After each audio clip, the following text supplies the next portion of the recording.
Inside the Magic, covering Walt Disney World, Disneyland, Universal Studios, and more. This video is sponsored by our friends at WDW Magazine.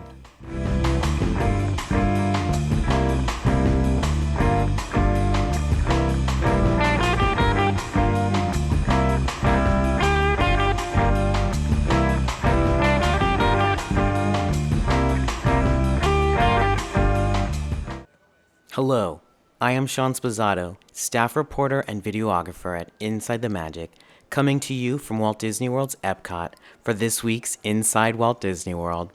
Today is September 13th, 2018, and I am now in front of Epcot, giving you guys a look at some of the decorations here for the 2018 Epcot International Food and Wine Festival. I will be starting my day here in Epcot to give you guys a look at the festival and also some other things happening in this park. And then later today, I'm planning to make my way over to Disney's Hollywood Studios. Now, for those of you who are new to this channel, welcome to Inside the Magic. This is the ultimate destination for everything theme parks, especially Walt Disney World, Disneyland, and Universal Studios Hollywood and Orlando. Please be sure to subscribe to our channel if you haven't already, and be sure to enable our notifications so you do not miss out on any of our future videos. Now, please sit back and relax and enjoy this look inside Walt Disney World this week. For my first stop, if you can't already tell, I am now standing outside of the Festival Center in Futureworld. Now, for those of you who follow this series, you probably know that I've been doing updates of the center in the past, showing you guys back when refurbishments were being made to the exterior of the center. In fact, I think the last time I was here, the whole dome was getting a fresh paint job. And now today, as you can tell, all of these refurbishments are definitely complete, and this center is open for business. And for those of you who have never experienced the Epcot Food and Wine Festival, over the past few years, this center has kind of served as a hub for different experiences relating to the festival. I know this year in the center, guests can find the Shimmering Sips Mimosa Bar, which is a brand new addition to this year's festival. The bar, it features the Mandras Mimosa, and it also features a key lime, a tropical flavored, and a blood orange flavored mimosa. I personally flavored the Mandras Mimosa, and I thought it was delicious, and I just really enjoyed it myself. I know you can also buy other pastries at this bar as well.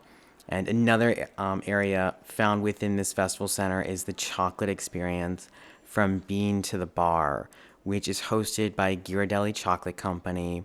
And now this is I think, a really cool experience, because here you can actually see different chocolate sculptures made by Walt Disney World Resort pastry chefs. And they're all themed after Walt Disney Company franchises. So some of them are, like, honestly, I think they're incredible. Like, there's one based off of Disney Pixar's Coco, which features all of the main characters from the film. There's one of Marvel's Black Panther, which is also insanely incredible. Again, all made of chocolate. Another one for Toy Story Land at Disney's Hollywood Studios. And each one, I mean, oh my goodness, they're full of so many little and intricate details that, honestly, I think anyone who sees these for the first time, they may actually be blown away. I mean, it's just, the details are just insane. I think for me, the Coco sculpture is my personal favorite, because the details on the faces of these characters, they really are just so incredible. And in all honesty, it looks like someone just took an image, like a still frame from the film, and then did like a 3D print of it in chocolate, because it really is just that well detailed, truly.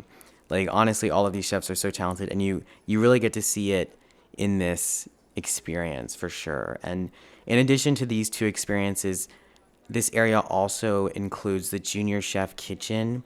Now, for adults watching who have young kids, this experience is geared specifically for them.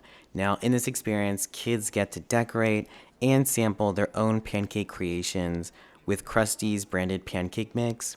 And I think it's just a fun little experience for kids. I know when most people think of the Food and Wine Festival, they don't generally think of children.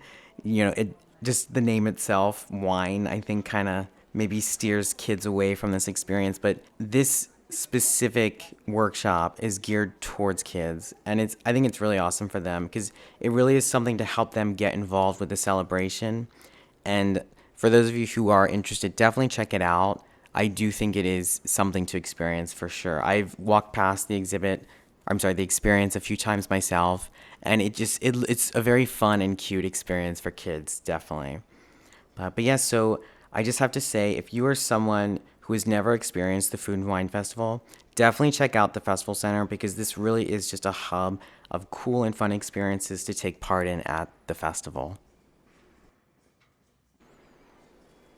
So this next stop is just a quick one I have to make because at least for those who follow the series, you know I am someone who really enjoys merchandise, and here in front of me are the exclusive Minnie Mouse headband ears to this year's Food and Wine Festival.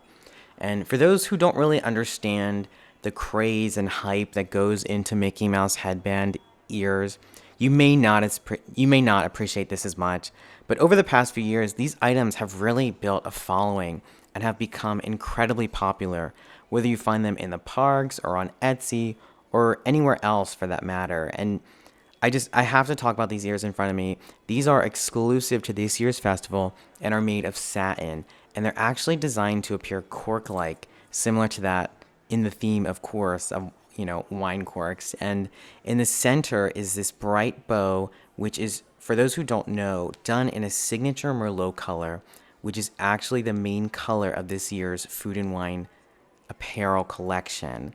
And in fact, there's also a Spirit jersey being sold at this year's festival that is done in the exact same color, which honestly it's really cool. And if you look closely to the ears, each one includes the names of the different countries found around the World Showcase, and of course this year being 2018. So I just wanted to stop and give you guys a quick look. If you haven't already seen these ears, they are brand new to this year's festival, so definitely check them out for yourself. Right now, I'm giving you guys a look at them inside the festival center. Now, I haven't seen them anywhere else in the park yet, so if you are looking for them, I definitely recommend heading down to the festival center. For my next stop, I am now in Epcot's Futureworld near Test Track, which you may actually hear in the background of this. But I'm giving you guys a look at Taste Track, which is this snack kiosk that opens seasonally here in Epcot. And this year it's an official kiosk as part of the Epcot Food Wine Festival. And here they serve specialty croissant donuts, and they also give you the option of adding a topping of gelato as well. And I just want to stop here because this is actually going to be my treat for the day to myself, which I'm so excited about. So, and of course, obviously, I want to show you guys that this even exists because, again, this is a seasonal thing. It's not here all the time. So I did want to mention it for that reason as well. But so now in front of me, I'm giving you guys a look at the croissant donut with chocolate hazelnut cream with gelato. And of course, as I'm talking about this, I already did eat it. And I have to tell you, it was so delicious. I enjoyed every last bite of this croissant donut. It truly was amazing. It's very large as well. Now I know $6.50 for anything, especially a dessert, may seem like not the most decent price for a dessert. So I would definitely recommend maybe splitting this with a friend because again, it's a rather large donut. But I just have to say it was incredibly delicious and I really enjoyed it. And I honestly will probably, when I come back to Epcot, more than likely try the croissant donut with the sprinkles. Now, I didn't get mine with gelato because that definitely was too much for myself, but I do recommend doing it. I did see other people in front of me in line with the gelato, and it honestly looked amazing. And part of me regrets not getting the gelato, but again, just another stop that I wanted to show you guys. Again, this is a seasonal kiosk here in the park, so it's not here full time. It's not here all the time, so it's definitely just something to check out while the Food and Wine Festival is happening here at Epcot. For my next stop, I am now at the Norway Pavilion in the World Showcase of Epcot, and I'm giving you guys a look at this newer exhibit called The Gods of the Vikings, which, now I must say, this actually debuted back at the end of April, but today I am giving you guys a look at it, and Essentially, this new exhibit, it was designed to celebrate the legendary Norse gods and goddesses that inspired the ancient Vikings of Scandinavia in their daily lives. And you're probably familiar with some of these names I'm about to name because they're all from a pretty famous Marvel franchise. But these popular Viking gods being Thor and Odin and Loki, and this exhibit does also include displays of a bunch of authentic Viking artifacts. And historically, these gods and goddesses to the Vikings were very real. And in fact, they actually helped the Vikings live their lives and understand the world around them. So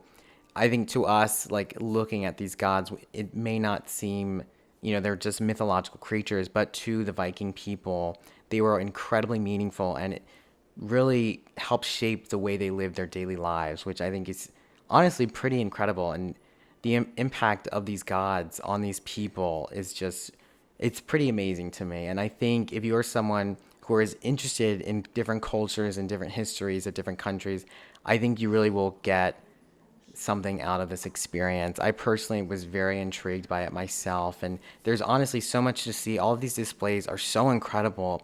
Even if you just look at these different gods done in this essentially what is a tree stump, I mean, they are pretty phenomenal. And so, but yeah, I just wanted to give you guys a look at this new exhibit here at Epcot. Definitely be sure to check it out. Again, it is in the Norway Pavilion in the World Showcase here at Epcot. For the next part of this week's Inside Walt Disney World, I just wanted to continue to discuss the Epcot Food and Wine Festival.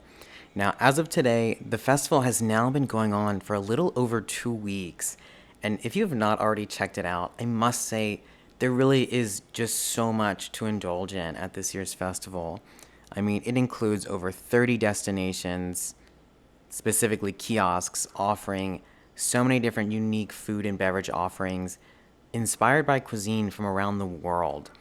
I mean, this festival also includes celebrity chefs, pairing seminars, culinary demonstrations, beverage seminars, and a ton of other experiences, including the Eat to the Beat concert series, which honestly, that's probably my favorite part of the festival. I mean, just this year alone, they've already featured Blue October, Tiffany, Mercy Me, Glass Tiger, Torrin Wells, Postmodern Jukebox, Vertical Horizon, and the Baha Men are actually performing tonight. And some others who are also coming to this year's festival include Jim Belushi and the Sacred Hearts, the Plain White Tees, Boys to Men, Kenny G, and even 98 Degrees and Smash Mouth, which I know 98 Degrees is new to this year's festival, but again, that is actually pretty awesome, especially if you're an annual pass holder. You can literally just show up for a free concert, which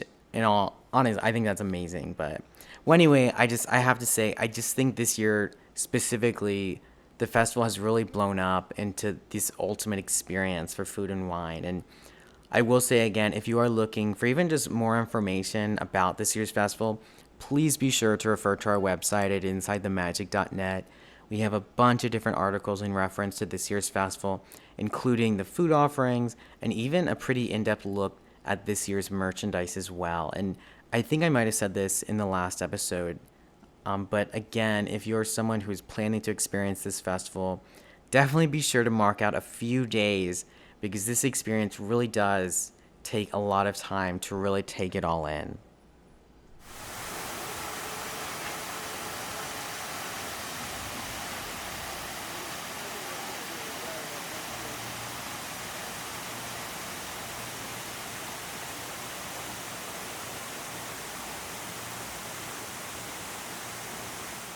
For my next stop, I am now in the Japan Pavilion of Epcot's World Showcase, giving you guys a look at this unknown construction area of the pavilion.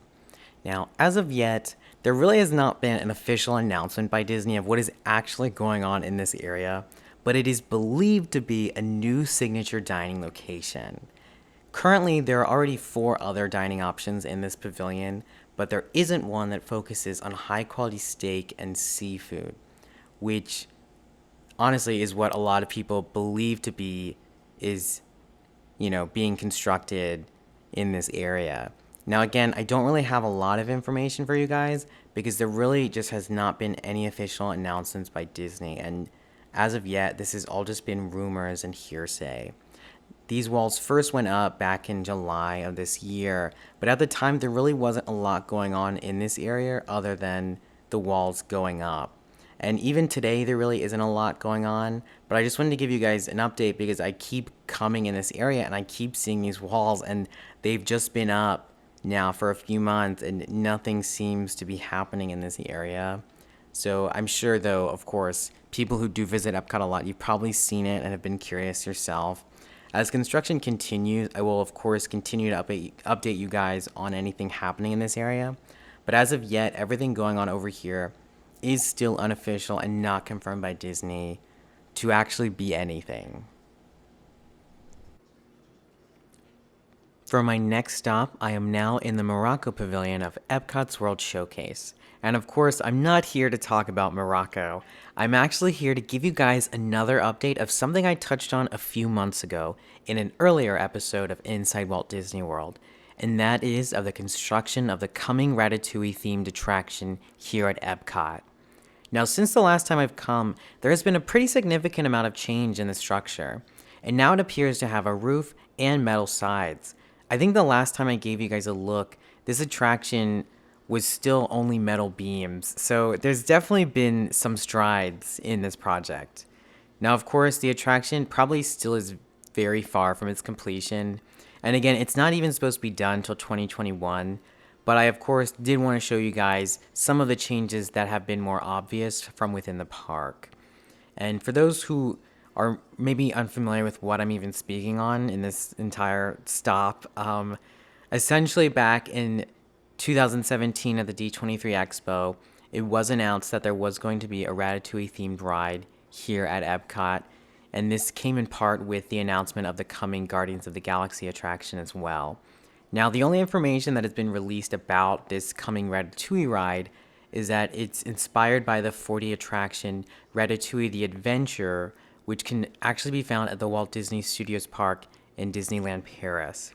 And the official synopsis for this coming ride is that you'll be able to shrink to the size of Remy and scurry to safety in a dazzling chase across the kitchen with the sights, sounds, and smells of Gusteau's legendary Parisian restaurant.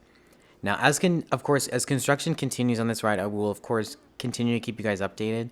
But, of course, I just wanted to give you guys a look pretty quickly at where the ride is right now. Now, I'm about to make my way over to Disney's Hollywood Studios, but before I go, I really want to take a quick break and ride Mission Space.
So I've just gotten off the tram at Disney's Hollywood Studios. And as you can tell, things are a little bit different here.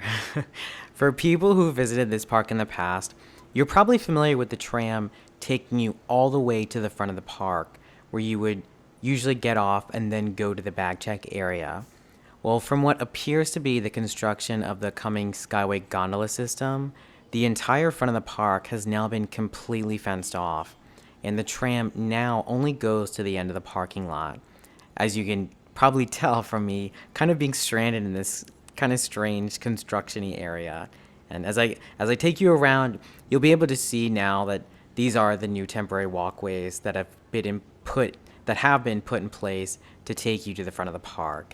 And my understanding is that this new setup was originally put in place within the last few weeks, and I must say it is pretty wild for the entrance to a Walt Disney World park. In fact, I don't think I've ever seen this much construction outside of a theme park. I mean, in all honesty, it kills a little bit of the magic for me, but I think at the same time, I understand that this is for the coming construction of these new additions to the park, and so it makes sense. But, it's obviously not the most pleasant thing to see when you're paying all this money to come to the park. But of course, with change comes, uncomfortable times, and I think that's just what this is. I will say, though, a tip to anyone who's going to be visiting this park anytime soon, in all honesty, it may not be worth the wait to get on the tram if it's not immediately there as you park, only because you're going to have still a pretty good walk after this. As you can kind of tell as I'm taking you guys through this area with this current setup, these temporary walkways still require a lot of walking regardless. So, I mean, granted, if you are parked at the very end of the park, trust me, I do not blame you. I'm not trying to shame you for taking the tram. I take the tram all the time. But today, with today's, for me, first experiencing this, it kind of threw me off, and in the back of my mind, I did question, did I really need to take the tram this time? For my next stop, I just wanted to give you guys a quick update on the status of the coming Skyway Gondola System to Walt Disney World. Now, for those who follow along with this series, you're probably familiar with me showing up in this area, giving you guys a look at the current status of this system. And in all honesty, from what I can tell, this station seems to be in a very similar place in regard to its construction as it was the last time I was here, at least as it pertains to this immediate structure. But now as you walk down this pathway, it seems that new structures have also been erected that I would assume are a part of this whole station. And for that reason, I must say they are definitely whipping this area into shape for sure. Now, for those who are new to this channel, and even to the news of this new system, this was first announced at D23 Expo last year. And this new system was essentially designed to take guests to and from here at Disney's Hollywood Studios and Epcot and a few of the resorts around Walt Disney World. And now as you can see, as I walk down this pathway, you can still see all the different structures that will carry the system in the air. And I also should add, these structures look very similar to how they did the last time I was here as well. And in all honesty, as of current, I don't have an expected opening date for this new system. I can't assume it would be anytime in this year, and I really think it's probably going to be 2019 or 2020 by the time this is actually fully operational. And so for that reason, I'd like to think that where they are in the construction now is probably where they should be. Although I just must admit I'm super incredibly nosy, and I just want to see what this is actually going to look like. Obviously, we've all seen the mock art that has been released by Walt Disney World, and I just think as a native Floridian, I'm just really curious to experience this. I've never really come into contact with too many systems similar to this one myself, so for that reason, it just really has piqued my interest. But yeah, so this was just a quick look at the coming Skyway Gondola System here at Disney's Hollywood Studios. And please be sure to continue to follow along with us in the future, because I promise I will be coming back to this very same spot to give you guys continuous updates of this coming attraction as it progresses over time.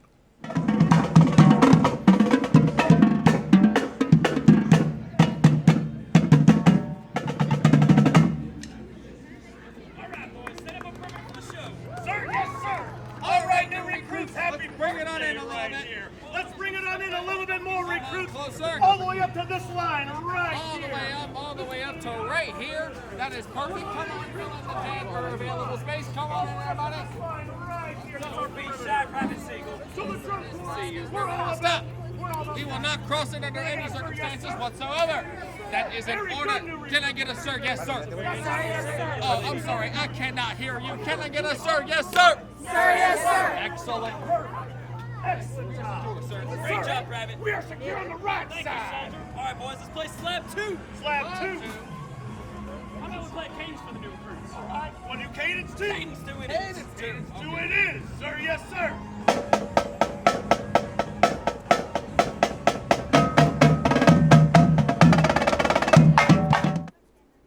So this next stop is going to be a quick one, as there really isn't a lot to show you, but I do still think it's worth the stop. And that is here at what used to be the Great Movie Ride and what is going to be Mickey and Minnie's Runaway Railway, a new attraction coming here to Disney's Hollywood Studios. And I also actually want to add to that, some of you might also remember this as the Grumman Chinese Theater as well. But yeah, so what is new to this area is this new wall that has been erected over, I guess, what appears to be the front half of this attraction. And now, of course, what is going on behind this wall, obviously I really don't have much of a clue, but there has been a lot of speculation online that a lot has been going on within this new attraction in regard to its construction. Now, of course, it does appear that this ride will continue to maintain its exterior facade, and from that, obviously, the construction happening on this ride is not very noticeable to most people walking past because, of course, it's all inside. But my understanding is that they're completely reworking the entire interior right now. And, of course, obviously this is all speculation. I can't confirm anything, but, that is what has been said about this attraction right now. And I don't know, I just figured this was worth a stop because this was a beloved attraction here at Disney's Hollywood Studios, when it was the Great Movie Ride only last year. And I know a few months ago, Disney did release what the new ride vehicles were going to look like for this coming attraction. And so there's been a lot of weird buzz about what's actually happening over here. And when this wall appeared, I just had to talk to you guys about it because, there's not really a lot being... There's a lot being said, but there's not a lot being said, and it's kind of just like this unknown sore thumb that's right in the center of the park, and I had to address it. But anyway, as you can see, this is the current status of the construction, at least from the outside. As time progresses and, if anything else happens with this attraction and its construction, I will, of course, be sure to keep you guys updated, and for that reason, please continue to follow along with the series as well. But as of right now, this is where we are with the coming Mickey and Minnie's Runaway Railway here at Disney's Hollywood Studios. As you can tell, I'm now at the entrance to Disney's Hollywood Studios to conclude this week's Inside Walt Disney World. I just want to start by thanking you all again for joining me on my journey around the parks today. If you have any thoughts, please be sure to comment them below, as we love your feedback. What are your thoughts on the coming Mickey and Minnie's Runaway Railway? What's been your favorite stop at Epcot Food Wine Festival? Have you attended any of the Eat to the Beat concerts yet? And if so, were they worth it? Again, if you have not already, please be sure to subscribe and to enable your notifications so you don't miss out on any of our upcoming videos. And one last special announcement I have this week is that Inside the Magic is currently holding a Walt Disney World trip giveaway on our main website at InsideTheMagic.net. Imagine you could come to Walt Disney World for free on us. So please be sure again to head over to our website at InsideTheMagic.net, where you can find all of this information for this giveaway and also how to enter as well. In fact, you can enter on our website. And again, I'm Sean Sposato with Inside the Magic. See you guys next time.